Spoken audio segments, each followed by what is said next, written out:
Bom dia, a graça e a paz do Senhor Jesus sejam com todos vós. A paz do Senhor, meu irmão, minha irmã. Hoje é sábado, 8 de maio de 2021. Para a honra e para a glória de Deus maravilhoso, vamos a mais um estudozinho do Manancial no dia de hoje, o qual se encontra no livro de Mateus, no capítulo 12, do verso 38 ao 50. Aonde a palavra de Deus nos diz assim, desta forma e desta maneira. O milagre de Jonas. Então alguns dos escribas e dos fariseus tomaram a palavra dizendo: Mestre, quiséramos ver da tua parte algum sinal.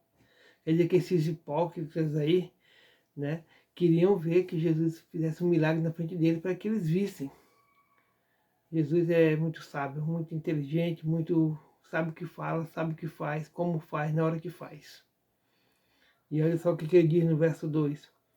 Mas ele lhes respondeu e disse: Uma geração má e adúltera pede um sinal, porém não se lhe dará outro sinal, senão o do profeta Jonas. Está falando isso para os escribas e dos fariseus.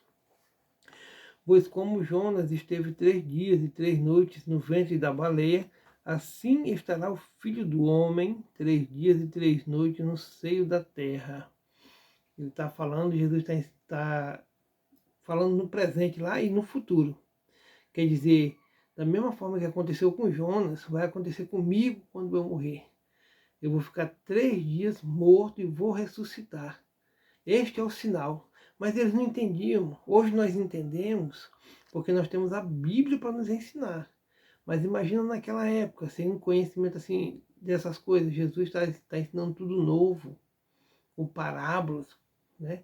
Tudo acontecendo ali, nada escrito ainda, a não ser o Velho Testamento, que eles tinham conhecimento. Era para eles saber que esse era o Cristo, que esse era o Machia, né? O Messias. Mas estavam cegos, né?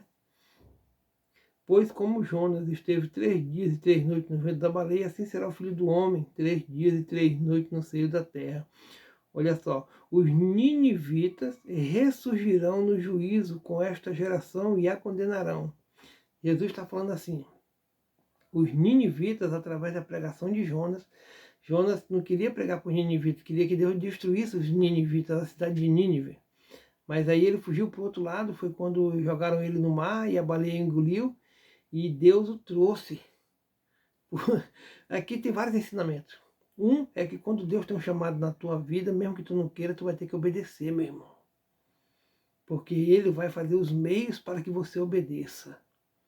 O outro, que quando Deus chama, Deus prepara, né? Deus ensina, Deus põe a palavra na tua boca. E aí Jonas foi lá e pregou a Nínive, e Nínive se arrependeu. Vejam bem a comparação que Cristo está fazendo aqui. Os ninivitas ressurgirão no juízo com esta geração e a condenarão. Estão falando para os judeus, para os fariseus, para os escribas, né? Pessoal hipócrita. Porque se arrependeram com a pregação de Jonas.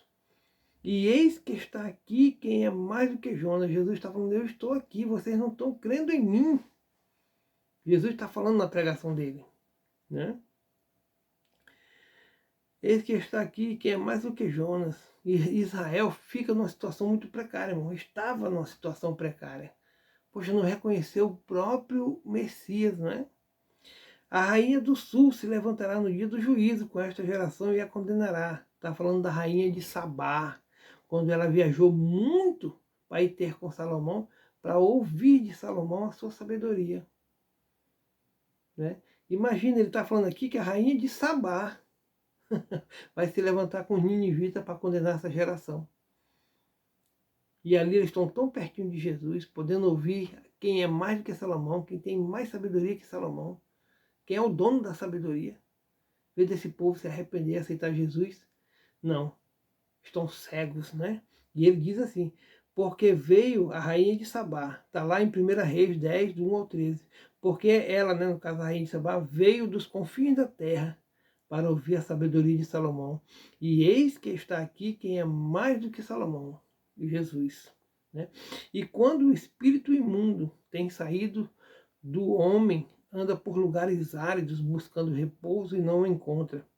Quer dizer, a casa de Israel está vazia. Está vazia. Veio de entrar nela, né? Jesus, ela está arrumada para entrar demônio. Né? Então diz, voltarei para minha casa, de onde saí, e voltando haja desocupada, varrida e adornada. Cristo não foi convidado, né, a entrar em Israel, ao povo de Israel aceitá-lo. O povo não o reconheceu, não o aceitou como Cristo, como Machia, né, como Messias. O povo não o reconheceu. Por isso que a Bíblia diz, né, que ele veio para os seus, mas os seus não o reconheceram. Então vai e leva consigo outros 7 espíritos piores do que ele, e entrando habitam ali, e são os últimos atos desse homem piores do que os primeiros. Assim acontecerá também também a esta geração má. Esta é porque logo depois, no ano 69 para 70, Roma taca fogo em tudo lá, né? Destrói a cidade de Jerusalém. Estava se referindo a isso também, irmão, porque logo vem o juízo. Jesus morreu no ano 33, mais ou menos aí, e no ano 70, 69, 70, Jerusalém é destruída e o povo é disperso. Você está entendendo? Então vai e leva consigo outros 7 espíritos, piores do que eles, e entrando habitam ali. E são os últimos atos deste homem piores do que os primeiros. Assim acontecerá também a esta geração má. E falando ele ainda, a multidão, eis que estavam fora sua mãe e seus irmãos, pretendendo falar-lhe. E disse-lhe alguém, eis que estão ali fora tua mãe e teus irmãos, que querem falar-te.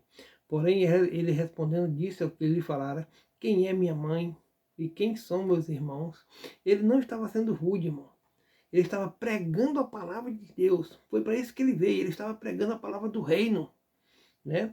E estendendo a mão para os seus discípulos, diz, eis aqui minha mãe e meus irmãos. Olha que palavra, que frase bonita que ele vai dizer agora. Porque qualquer que fizer a vontade de meu Pai, que está nos céus, este é meu irmão, e irmã e mãe. Deus está falando para você nesta manhã, no dia de hoje, arrependa-se e faça a vontade de Deus. Faça a vontade de Deus, porque o próprio Jesus está falando que aquele que faz a vontade do Pai dele, né, que está nos céus, este é irmão dele, este é a irmã dele, este é a mãe dele. Então faça você a sua parte, reconheça que você é um pecador e aceite a Jesus Cristo como seu único e suficiente Salvador de sua vida. Mude a sua história, meu irmão. E o estudozinho do Manancial nos diz assim, ó. Imagina a cena. Eu estava falando ao povo e respondendo a pergunta de líderes que estavam ansiosos para ver os milagres. Ele respondendo que o maior milagre ainda estava para acontecer, a sua ressurreição, e compara para melhor compreensão com a experiência de Jonas, que ficou 3 dias no ventre de uma grande peixe, né? Uma aula prática e indescritível. Enquanto isso, chegam sua mãe e seus irmãos. É natural a família querer estar perto do seu mais ilustre membro. Na realidade, contudo, eles queriam terminar com a aula de Jesus para que fossem para casa. Nesse momento, Jesus expressa uma frase lapidar. Quem faz a vontade de meu Pai que está nos céus, este é meu irmão, minha irmã e minha mãe.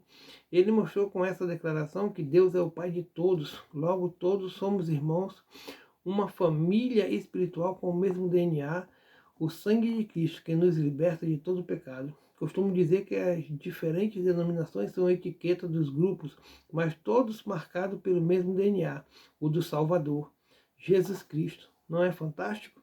Fazer a vontade de Deus Pai deve ser a base principal de nossa fé e conduta. Quando estamos nesse caminho, Deus sempre estará conosco, seja quais forem as circunstâncias. Ele não nos larga, nós é que, na maioria das vezes, largamos-lo. Como você se comporta diante da vontade de Deus? Deixa ele agir ou protesta e reclama? Essa é uma pergunta que fica para nós responder, né? Como você se comporta diante da vontade de Deus? Deixa ele agir ou protesta e reclama? Aí cada um tira sua conclusão, né? Mas o que nós temos que refletir hoje é nos arrependermos, meu irmão. Nos arrependermos e crermos que Jesus nasceu, viveu, morreu e ressuscitou por mim e por você. Né? Que ele transforme, que ele mude, que ele pode mudar a nossa história. Amém? Oremos ao Senhor. Querido Deus e querido Pai, graças te damos, Pai, por mais uma manhã na tua presença, Jesus. Muito obrigado, Senhor. Mais uma manhã na tua presença. Estou glorificando o Senhor, Pai, na minha vida e na vida de todos nós, Pai. Abençoa a vida de cada irmão que está nos assistindo, Pai. E que tudo seja para a honra e para a glória do teu reino, Senhor. Né? Que o Seu Pai possa nos dar saúde, o entendimento, o discernimento, Pai, o amor, a prosperidade, Pai, os dons do Espírito Santo, Pai, os talentos, Pai. Que o Seu Pai possa nos ungir com o Teu Espírito Santo, Pai, e que possamos anunciar o Teu reino, todos nós que estamos vendo e ouvindo, e aonde esta live alcançar, esteja abençoando agora, em nome de Jesus. Amém. Aleluia. Graças a Deus, tenha um ótimo sábado debaixo da graça desse Deus maravilhoso. Shalom.